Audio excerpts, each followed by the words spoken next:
예, 저도 이제 한 2주 정도 우리가 휴가를 갔다 왔는데, 제가 가면 비가 오고, 그리고 대구에 돌아오면 날씨가 덥고, 제가 참 이렇게 저도 이제 이번 휴가를 이제 보내면서 이제 제일 고민했던 게, 이제 야고보서를 마치고 무슨 이제 말씀을 좀 나누어야 되나, 제가 좀 이렇게 고민이 많이 됐습니다. 그래서 뭐 아침에 이렇게 성경을 좀 볼 때마다 이렇게 시시각각 이렇게 마음이 좀 바뀌고 그랬었는데, 제가 이제 결론을 내린 것은 우리가 한 15주 정도 이제 시편 120편부터 우리가 134편까지 시편을 한 15주 정도 살펴보려고 합니다. 이 15개의 시편은 아마 여러분들이 이제 시편을 쭉 읽어보시면 이 15개의 시편만 이제 뭐라고 표제가 붙어 있는가 하면 성전에 올라가는 노래, 이렇게 표제가 붙어 있습니다. 15개의 시.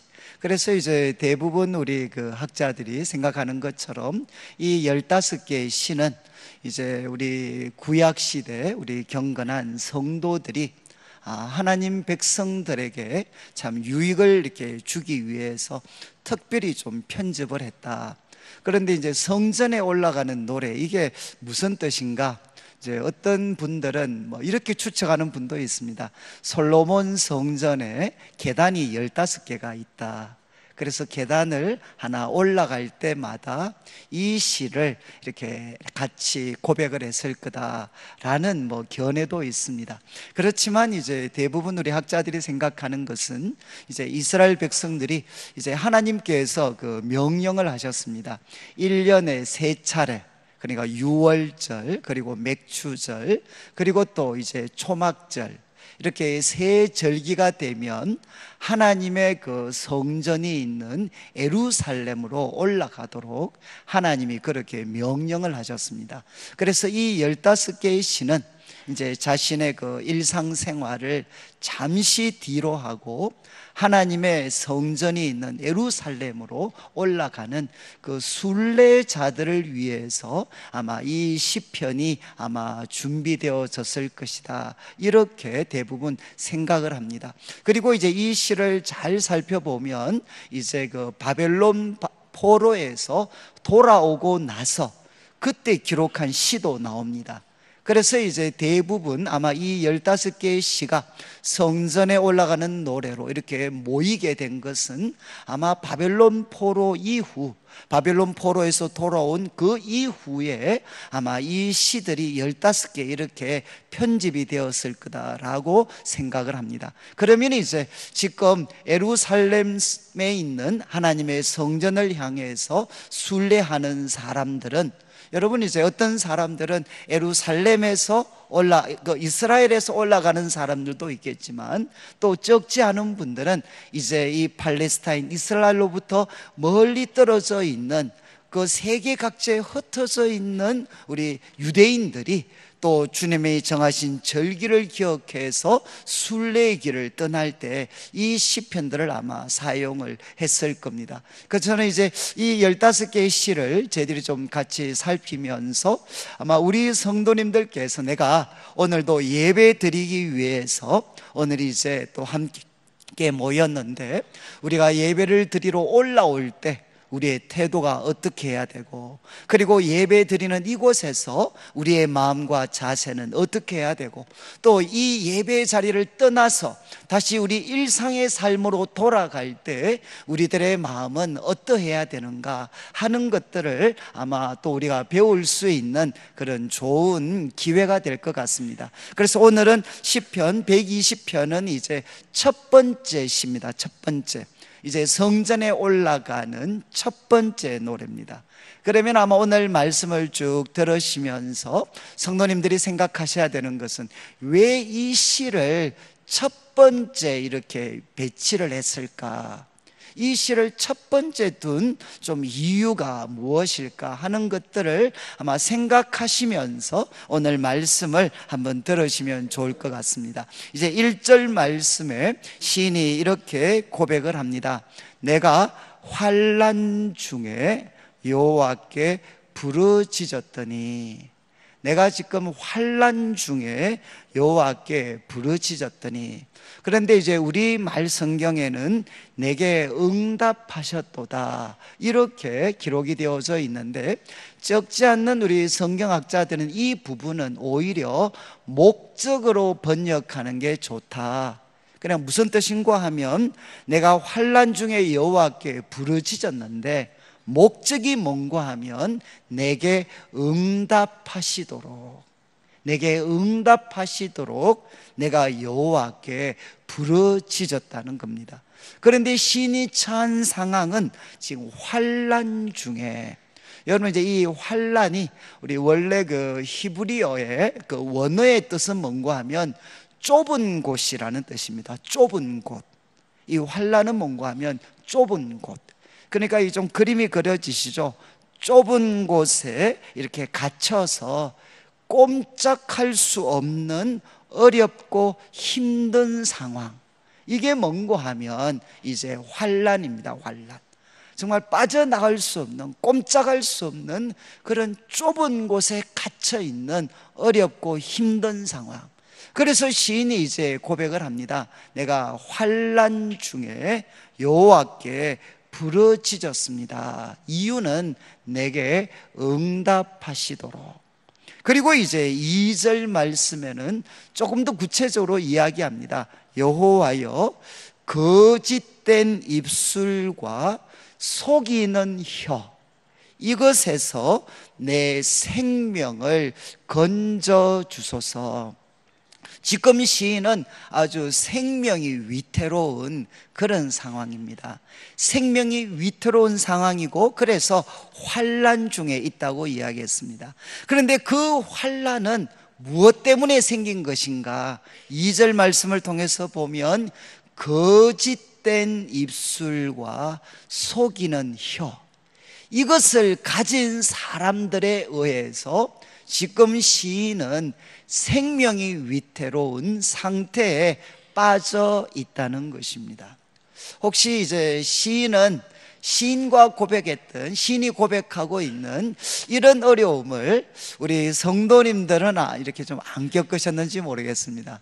제가 이제 우리 그 성도님들 가정에 뭐 신방을 가거나 아니면 같이 이렇게 대화를 나누다 보면 한 번씩 이제 우리 성도님들께서 자신의 삶에 아주 아프고 힘들었던 순간들을 이렇게 한 번씩 표현하실 때가 있습니다. 그런데 그 순간들 중에 정말 그 적지 않은 경우가 뭔가 하면 내가 믿었던 사람들에게 배신당하는 것입니다. 내가 믿었던 사람, 정말 내가 저 사람은 믿고 내가 모든 것을 맡겼는데 결국 그 사람이 나를 배신을 했다는 겁니다. 그래서 내 평생에 참 이렇게 참 잊을 수 없는 그런 고통의 시간들을 맞이했었다, 이렇게 하소연하시는 분들이 참 많이 있습니다. 여러분, 우리가 이제 우리들의 삶을 한번 차분하게 하고 한번 뒤를 돌아보면 우리들의 삶에서 겪고 있는 많은 환난은 사실 속이는 거짓된 입술, 속이는 혀에서 비롯된 경우들이 참 많이 있습니다. 여러분, 거짓된 입술, 속이는 혀는 어떤 하나의 그 그림이 그려지시나요? 가장 쉬운 것은 사기꾼들이죠. 사기꾼. 이 세상에 사기꾼들이 너무너무 많습니다. 여러분 믿으시나요? 안 믿으시는 것. 이 세상에, 여러분 이것만 기억하세요. 이 세상에 사기꾼들이 너무너무 많습니다. 제가 우리 청년들을 이렇게 섬길 때 이제 아무도 그 결혼 때문에 이제 어려움을 겪는 애들이 많으니까 좀 신실한 자매들한테 제가 한 번씩 묻죠. 야, 어떤 형제면 좋겠냐? 그러면 이제 자매들 중에 하는 말이, 목사님, 저는 아무것도 안 봅니다. 이제 신앙만 좋으면 됩니다. 근데 제가 이제 그 말을 이렇게 믿으려고 하면 이제 그 자매가, 목사님 잠깐만, 그런데 키는 조금 돼야 됩니다. 한 180 정도 받쳐줘야 됩니다. 그리고 이제 또 이야기하죠. 그 이야기 끝나고 나면 목사님 얼굴이 데리고 다닐만 해야 됩니다.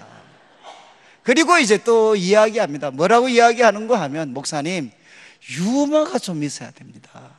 데리고 살아야 되는데 좀 이렇게 재미있는 유머가 있어야 됩니다. 이렇게 이야기를 해요. 그러면 제가 이제 그 자매한테 항상 그런 자매들한테 했던 말이 뭔가 하면 야, 니 꼭 기억해라. 그런 형제는 교회에 없다. 여러분 교회 한번 보시죠. 우리 옆에 있는 분 한번 보시죠. 키 크고 인물 좋고 그리고 또 이제 대화도 뭐 이렇게 참 재밌게 유머가 있게 이렇게 이야기하시는 분은 교회에 없습니다. 그래서 제가 이제 그 자매한테 야, 그런 애들을 찾으려면 딴 데 가야 된다. 딴 데. 그럼 어디 가야 됩니까? 그러면 이제 제가 이야기하는 게 C로 시작, 우리 교회가 처치 C로 시작하잖아요.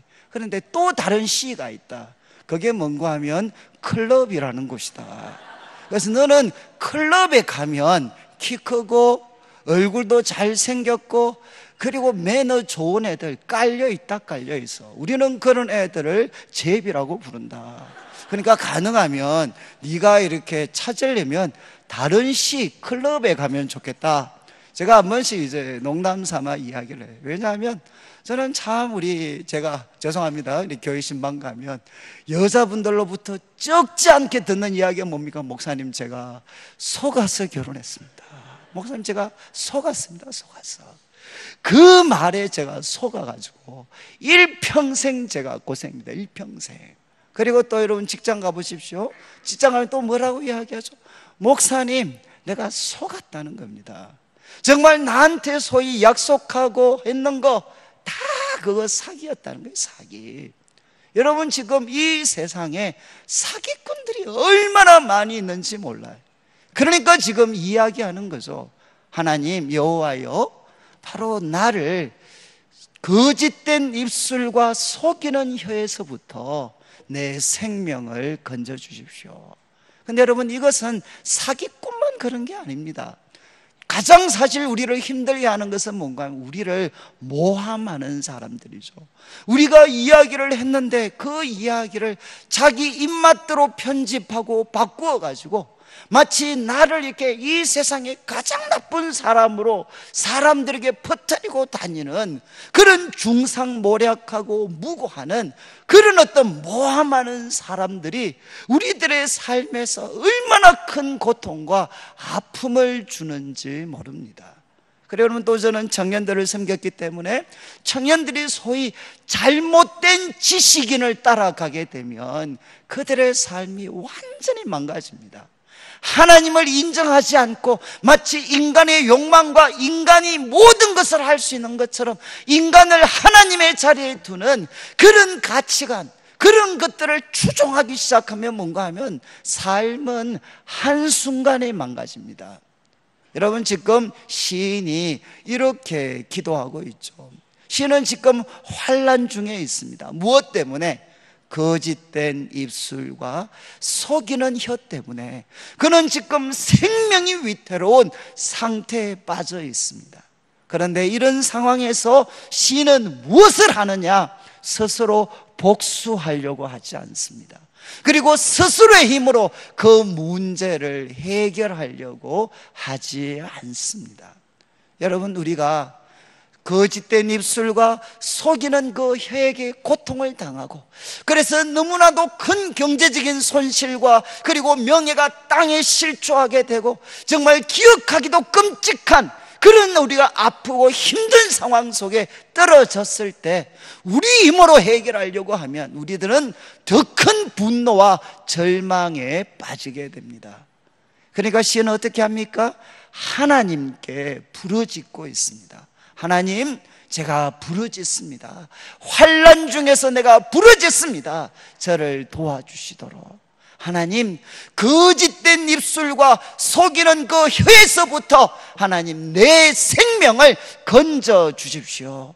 사람은 할 수가 없지만 하나님은 건져 주실 수가 있습니다. 그리고 이제 3절 말씀에 아마 기도하다가 이 시인이 담대함이 생긴 것 같아요. 그래서 3절에 이렇게 외칩니다. 너 속이는 혀여, 너 속이는 혀여. 그리고 이렇게 외칩니다. 무엇을 내게 주며 무엇을 내게 더할꼬. 여러분, 속이는 혀여, 도대체 내가 무엇을 내게 줄까? 그리고 무엇을 내게 더해 줄까? 그리고 4절에 답변을 합니다. 장사의 날카로운 화살, 그리고 로뎀나무 숯불. 이 로뎀나무는 표준 세번역 같으면 쌀이나무 숯불로 번역을 합니다. 여러분, 이제 쌀이나무, 우리 어릴 때 그 쌀이나무로 왜 그 빗자루 만들어가지고 눈도 쓸고 그랬잖아요. 그것만 한번 불 한번 태워보십시오. 활활 타오르잖아요. 그래서 로뎀나무는 뭔가 하면 가장 빨리 활활 타오르고 가장 오랫동안 지속하는 그 불이 뭔가 하면 로뎀나무 숯불이었습니다. 그래서 너한테는 장사의 그 날카로운 화살, 그리고 로뎀나무 숯불이다, 이것이 너에게 주어질 것이라는 겁니다. 여러분, 이제 시인이 여러분은 속이는 혀에게, 거짓된 입술에게 장사의 날카로운 화살을 날릴 수가 있습니까?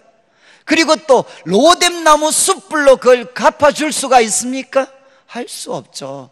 그래서 대부분 영어 번역은 무엇으로 번역하나? 바로 그가, 하나님께서 장사의 날카로운 화살과 로뎀나무 숯불로 그를 벌하실 것이다, 이렇게 번역을 하고 있습니다.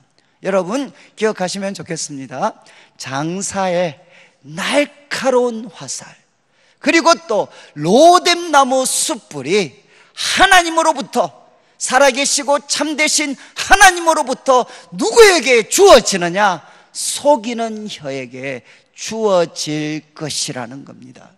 저는 이제 우리 성도님들께서 이 말씀을 이렇게 읽으면서 저는 아마 그런 분들은 계시지 않을 것 같은데, 여기에 우리 성도님들은 정말 속이는 혀, 거짓된 입술처럼 우리 주위에 있는 사람들에게 정말 큰 고통을 주는 그런 사람들이 되시면 안 됩니다. 여러분, 그러면 말씀대로 장사의 그 용사의 날카로운 화살, 그리고 로뎀나무 숯불이 하나님으로부터 우리에게 주어지게 됩니다. 저는 이제 이 말씀, 여러분들이 나중에 성경을 보시면, 특별히 시편 같은 아니면 선지서를 보시면 이 악인들, 속이는 혀, 그죠? 이 속이는 혀, 거짓된 입술, 이것이 가지는 파괴력을 보통은 두 가지로 묘사를 합니다. 하나는 뭔가 하면 날카로운 칼, 날카로운 화살. 날카로운 칼과 날카로운 화살같이 상대방에게 치명적인 고통을 줄 것이다. 그리고 또 이 거짓된 입술, 그리고 이 속이는 혀, 그리고 거짓된 입술은 또 무엇과 같으냐? 맹렬한 불과 같아서 상대방의 삶을 완전히 불태워 버릴 것이다. 그만큼 이 거짓된 입술, 속이는 혀는 강력한 힘을 갖고 있다는 겁니다. 그런데 성경은 뭐라고 이야기하죠? 바로 그런 강력한 힘을 가진 속이는 혀에게 바로 더 강하신 하나님으로부터 무엇이 주어집니까? 용사의 날카로운 화살, 그리고 또 무엇이 주어지죠?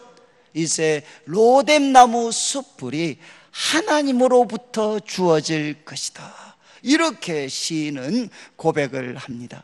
그리고 나서 이제 5절을 한번 보시죠. 분위기가 조금 바뀌는데, 이제 5절은 메색에 머물며 게달의 장막 중에 머무는 것이 내게 화로다. 참, 이런 부분이 이제 성경 읽으실 때 굉장히 어렵습니다. 정말 낯선 지명이죠. 그런데 이제 요즘은 시대가 좋아져 가지고 여기 나오는 메색이라든가, 그리고 또 게달 같은 곳은 이제 우리 그 스마트폰 같은 거 가지고 검색을 해보시면 거의 여러분들이 아마 어느 정도 이해할 만큼은 이제 설명들이 다 나옵니다.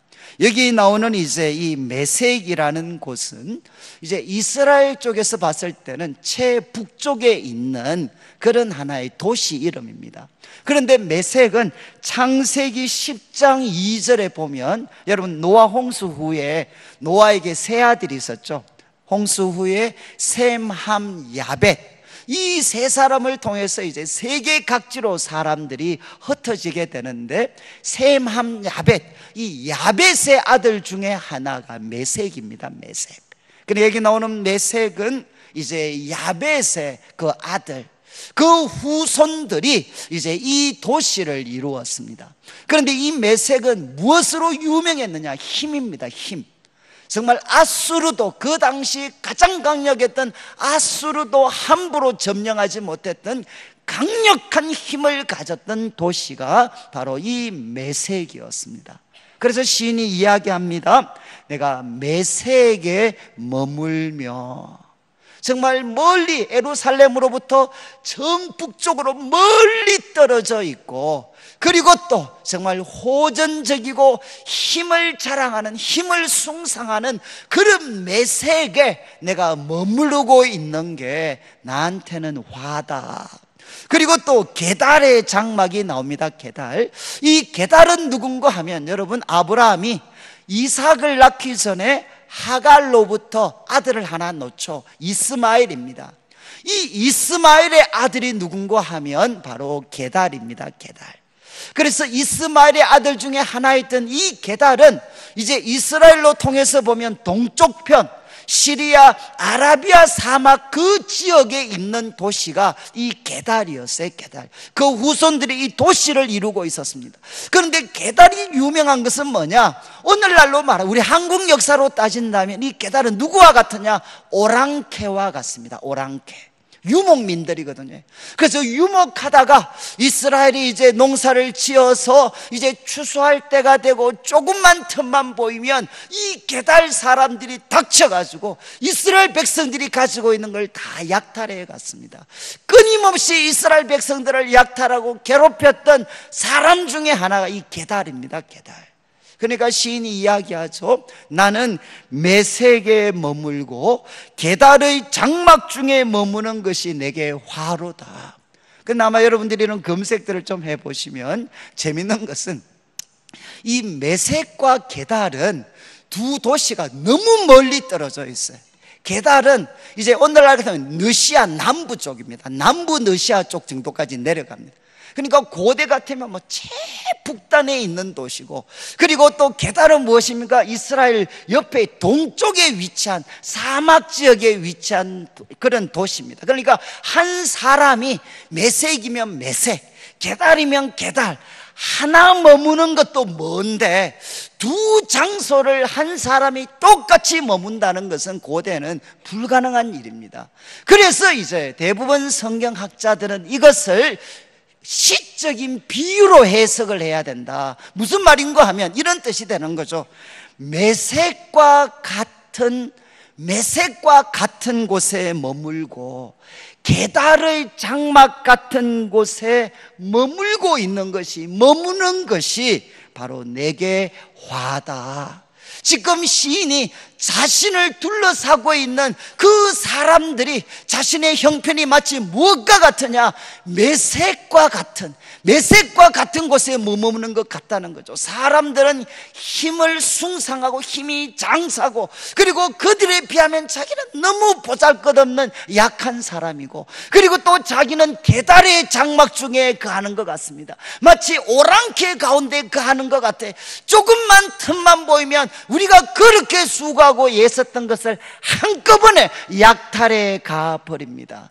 그래서 시인은 바로 자신이 처한 상황을 고백하죠. 나는 메섹과 같은 곳에 거하고 있다.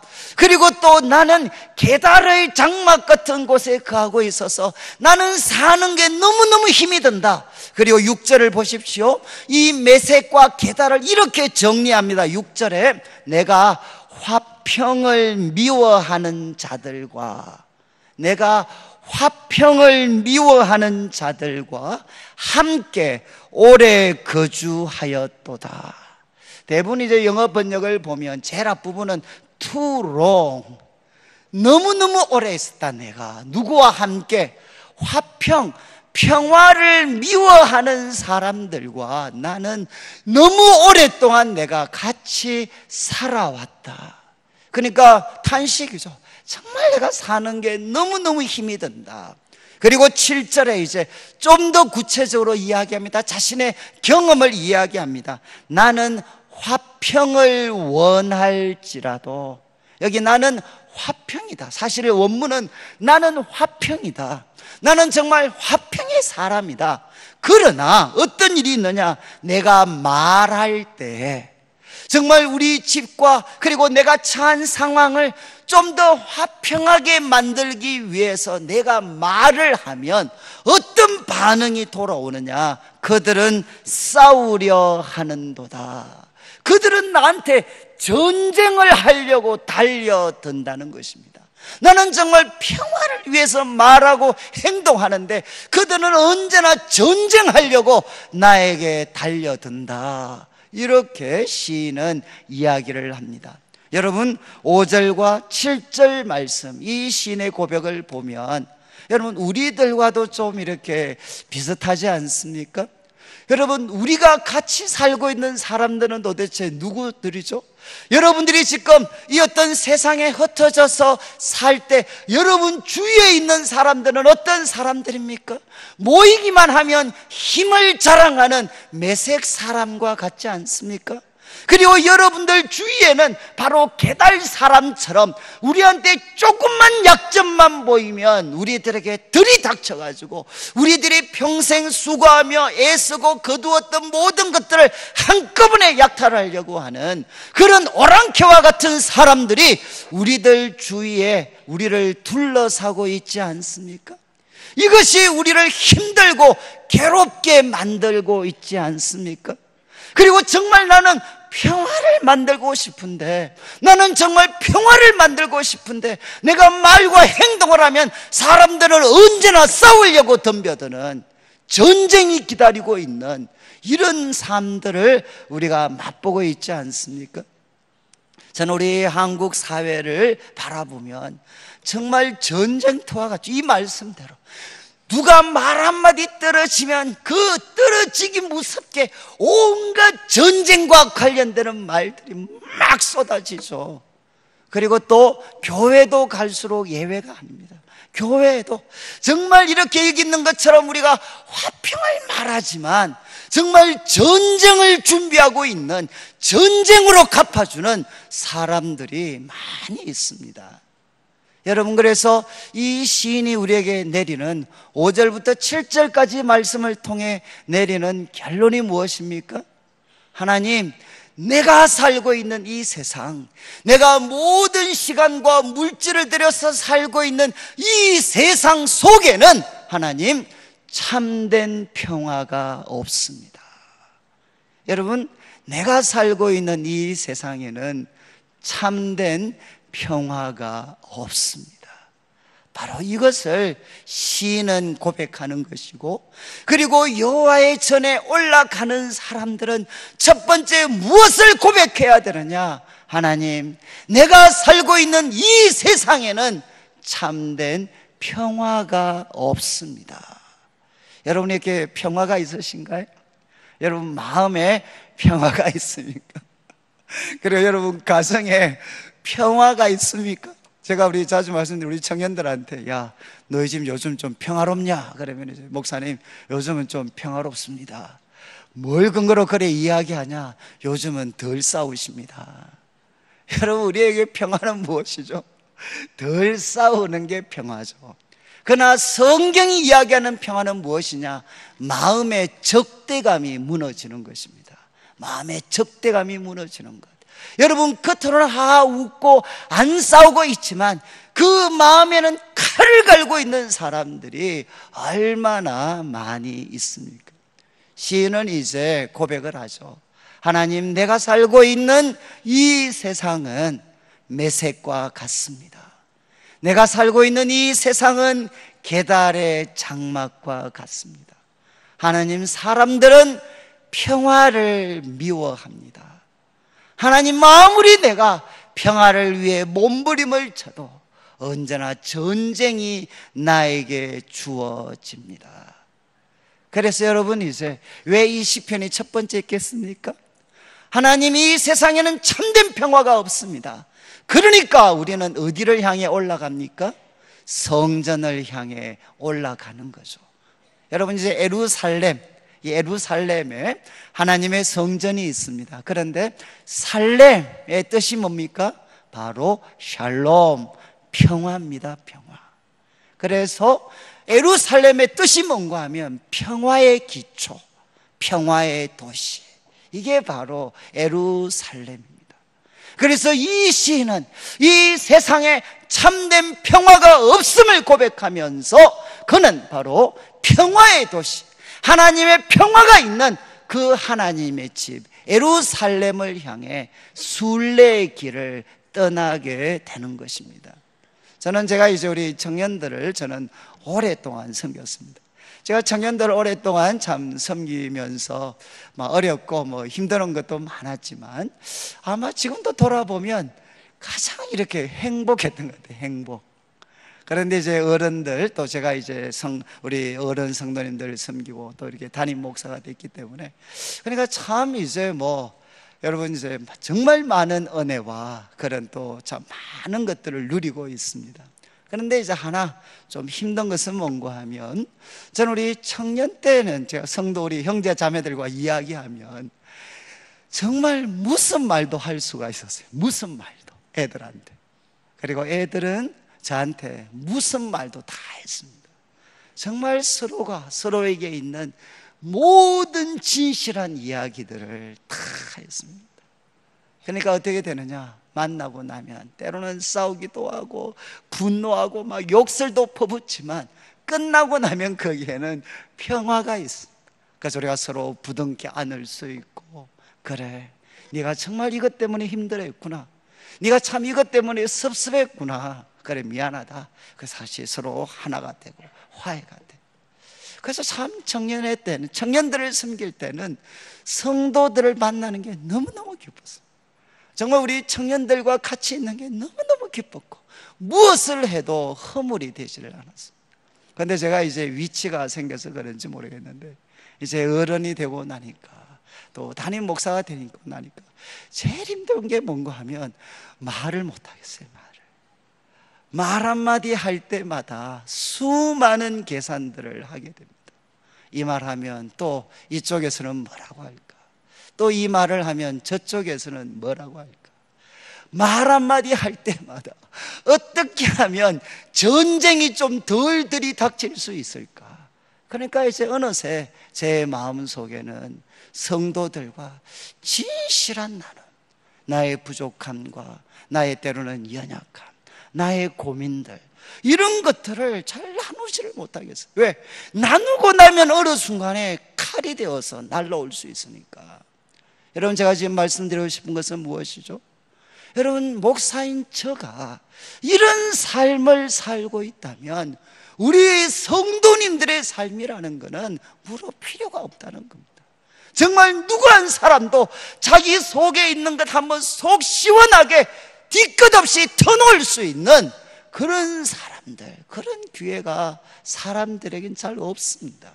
그러다 보니까 이제는 좀 죄송한 말씀인데 말을 잊어버리는 것 같아요. 말을 내가 도대체 무슨 말을 해야 되는지, 어떻게 표현해야 되는지. 왜? 항상 조심하면서 이야기하니까, 날라올 칼을 생각하면서 이야기를 하니까 이제는 말들을 잊어버리게 되는 거죠. 교회 속에 진실이 사라지게 되는 거죠. 여러분, 지금 시인이 이야기를 합니다. 저는 이 세상이 평화가 없는 세상입니다. 저는 제가 참 담임 목회를 이렇게 하면서 아마 가장 어떻게 보면 속이 이렇게 때로는 답답하고 터질 것 같을 때가 이런 때인 것 같아요. 그래서 제가 우리 부목사님들이 저보고, 제가 지금도 저녁 때문에 나가서 뜁니다. 그냥 막 뛰어요. 어떨 때는 제가 봐도 미친놈 같아요. 제가 얼굴이 탄 게 왜 탔겠습니까? 가는 곳마다 비가 왔는데 얼굴이 탈 일이 없잖아요. 돌아와서 뜨거울 때 뛰었습니다. 그래서 얼굴이 좀 탔어요. 여러분, 왜 제가 뛰었겠어요? 그래라도 해야 속이 좀 풀릴 것 같아요. 여러분, 왜 교회가 이렇게 말 한마디 하는 게 조심스럽고 무서운 그런 곳으로 전락되어져 가고 있습니까? 여러분, 지금 성경은 이야기를 합니다. 여러분, 우리가 살고 있는 이 세상은 평화가 없습니다. 여러분, 그래서 시인은 누구한테로 달려가느냐? 바로 우리에게 평화를 주시는 하나님께로 달려가는 거죠. 제가 이제 참 이 말씀을 묵상하다가 제가 청년의 때를 한번 이렇게 쭉 생각하게 됐습니다. 제가 참 청년의 때는 뭐 특별히 어려움은 없었는데 그냥 사는 게, 숨 쉬는 게 힘이 들었어요. 학교를 가도 정말 너무 힘이 들었고, 그리고 또 집에 가도 너무 힘이 들었고, 교회 가도, 세상을 봐도, 교회를 봐도 너무너무 힘이 들었어요. 그래서 그때는 학교 마치고 집에 오면 자취방이나 이런 곳에서 못 치는 기타지만 싸구려 기타 하나 잡고 말이죠, 정말 성경에 나오는 찬송, 복음 성가를 한 2시간씩 미친 듯이 불렀던 적이 있어요. 그렇게 미친 듯이 부르다 보면 이 답답하고 무섭고 두려운 어떤 생각들이 어느 순간에 찾아집니다. 그런데 그때 제가 가장 많이 불렀던 찬송가를 쭉 떠올려보니까 공통점이 하나 있었어요. 그게 뭔고 하면 다 평화에 대한 노래였어요. 평화에 대한 노래. 그래서 예를 들면 이제 내 영혼의 그 깊은 데서, 아마 제가 가장 많이 불렀던 내 영혼의 그 깊은 데서 맑은 가락이 울려나네. 그러면서 후렴에 평화로다 하늘 위에서 내려오네. 막 이 찬양 부르면 막 터질 것 같아, 막 폭발할 것 같아. 맞습니다, 하나님. 이 세상에는 평화가 없지만 평화로다 하늘 위에서 내려옵니다. 그리고 또 제가 많이 불렀던 내 평생에 가는 길 순탄하여, 하나님 정말 내 평생에 가는 길이 순탄하여서 잔잔한 강 같을 수도 있고 폭풍과 휘몰아치는 그런 거센 바다 풍랑에 놓일 때도 있지만, 그러나 주 예수께서 우리의 대장이 되시면 어떻게 됩니까? 내 영혼 평안해, 내 영혼 평안해, 내 영혼 평안합니다. 그래서 이 찬양을 막 부르다 보면 맞습니다, 하나님. 저는 정말 평화를 원합니다. 사랑하는 성도님들, 여러분들은 교회 오시면서 무엇을 원하시나요? 우리가 정말 돈을 원하십니까? 권력을 원하십니까? 성공을 원하십니까? 아무리 돈과 권력과 성공이 있다고 한들 우리들의 마음의 평화는 그것 가지고 만들어낼 수가 없습니다. 여러분, 저는 참 평화를 갈망했습니다. 언제 나도 좀 평화로울 수 있을까? 그러다가 성경을 공부할 때 정말 저를 가슴 뛰게 했던 깨달음이 있어요. 여러분 아시겠지만 은혜는 무엇입니까? 은혜는 받을 만한 자격이 없는 자들에게 베풀어 주시는 하나님의 호의와 사랑. 받을 만한 자격이 없는 사람들에게 하나님은 무엇을 베풀어 주시느냐? 호의와 사랑을 베풀어 주십니다. 이 세상은 받을 만한 자격이 없으면 짓밟히지만, 그러나 하나님께 나아가면 은혜는 무엇이냐? 받을 만한 자격이 없는 자들에게도 하나님은 변함없는 호의와 사랑을 베풀어 주십니다. 이것이 은혜입니다. 그런데 은혜와 평강이라고 할 때 평화는 무엇이냐? 모든 신학자들이 이야기해. 평화는 무엇이냐? 은혜의 결과물입니다. 은혜가 우리에게 부어지게 될 때, 이 은혜를 깨달은 사람들만 누릴 수 있는 결과물이 무엇이냐? 그것은 바로 평화입니다. 평화. 여러분, 이 세상은, 은혜가 없는 이 세상은 스스로의 힘으로 평화를 만들어내는 것이 아니라 서로 다른 입장의 사람들을 죽여버립니다. 매장시켜버립니다. 그러나 여러분, 하나님께서 주시는 그 은혜는 우리에게 하나님이 주시는 은혜만이, 여러분, 거기에 평화가 있는 거죠. 평화. 여러분, 제가 대학을 다닐 때 가장 많이 불렀던, 어쩌면 복음 성가가 하나 있습니다. 아까 우리 예배 시작 전에 불러놓고 우리 이제 곧 부를 텐데 한번 자막에 가사를 한번 띄워주시면 좋겠어요. 아마 저는 이 찬양은 아마 뭐 수백 번, 수천 번은 불렀던 것 같아요.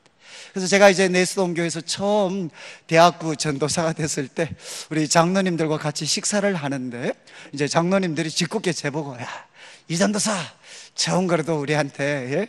우리 인사하는데 노래 한 곡 해야지. 노래 한 곡 해. 그럴 때 또 제가 뭐 돌아와요 부산아 이런 거 할 수는 없잖아요. 그래서 제가 이제 그때 찬양을 한 곡 했어요. 찬양, 저의 18분. 그게 뭔가 하면 바로 이 찬양이었어요. 바로 이제 가사가 나오는 것처럼 이렇게 돼 있죠. 내 마음 속에 있는 참된 이 평화, 내 마음 속에 있는 참된 이 평화는 누구도 빼앗을 수가 없습니다. 주님은 내 마음의 구주가 되십니다. 여러분, 참된 평화는 내가 원하는 뜻이 이루어져서 주어지는 게 아닙니다.